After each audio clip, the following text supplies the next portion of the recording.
नमस्कार दोस्तों, आज आपको हम सुनाने जा रहे हैं वट सावित्री पर सुनी जाने वाली सावित्री और सत्यवान की कथा।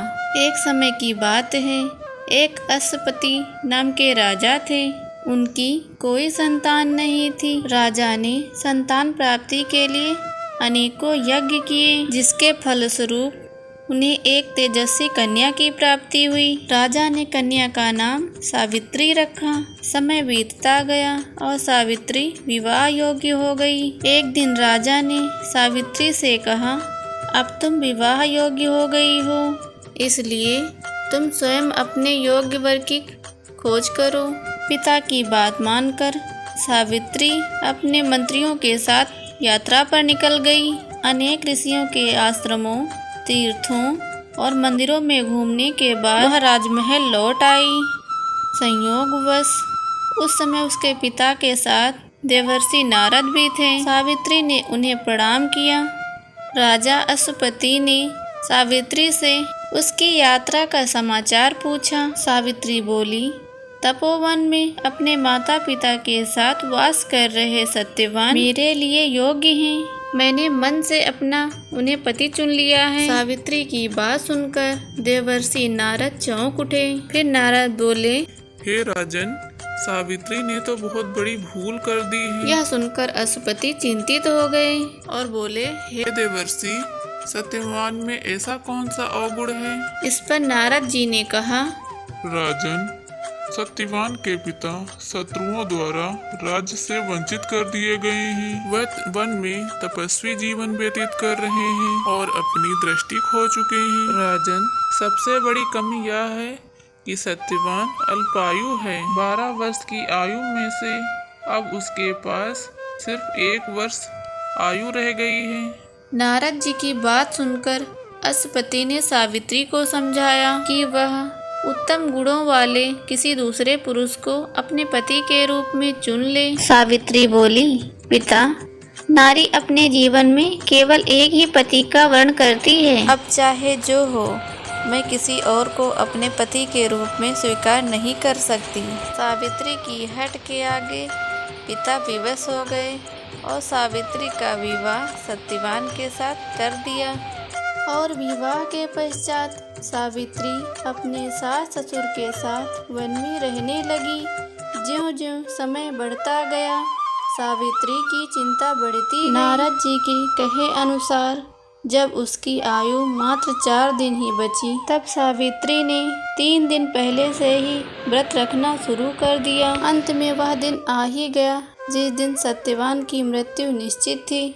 चौथे दिन जब सत्यवान जंगल को लकड़ियां ले जाने लगा, तब सावित्री ने कहा, हे नाथ, मैं भी आपके साथ चलूंगी। पति के मना करने के बावजूद वह अपने सास ससुर से आज्ञा लेकर सत्यवान के साथ वन में चली गई। वन में सत्यवान ने जैसे ही लकड़ी काटना शुरू किया, तैसे ही उसके सर में असहनीय पीड़ा होने लगी। अतः अब सावित्री समझ गई कि उसके पति का अंत समय निकट है। उसने अपने पति का सर अपनी गोद में रख लिया। सावित्री की गोद में सर रखने के बाद सत्यवान अचेत हो गया। सावित्री अब समझ गई और चुपचाप रोने लगी और भगवान से प्रार्थना करने लगी।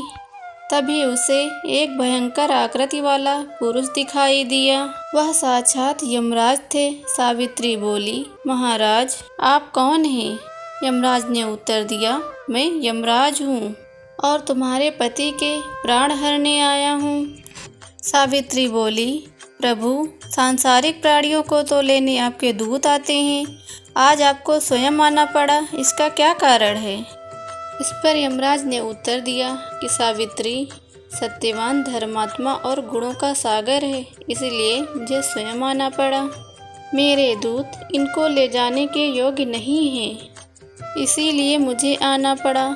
इतना कहकर यमराज सत्यवान के प्राणों को निकालकर दक्षिण की ओर ले जाने लगे। सावित्री यमराज के पीछे पीछे जाने लगी। सावित्री को अपने पीछे पीछे आता देख यमराज सावित्री से बोले, सावित्री, तुम मेरे पीछे पीछे कहाँ आ रही हो? सावित्री बोली, मेरे पति जहाँ जाएंगे मैं भी वहीं जाऊंगी, यही मेरा धर्म है। यमराज के बहुत समझाने पर सावित्री नहीं मानी।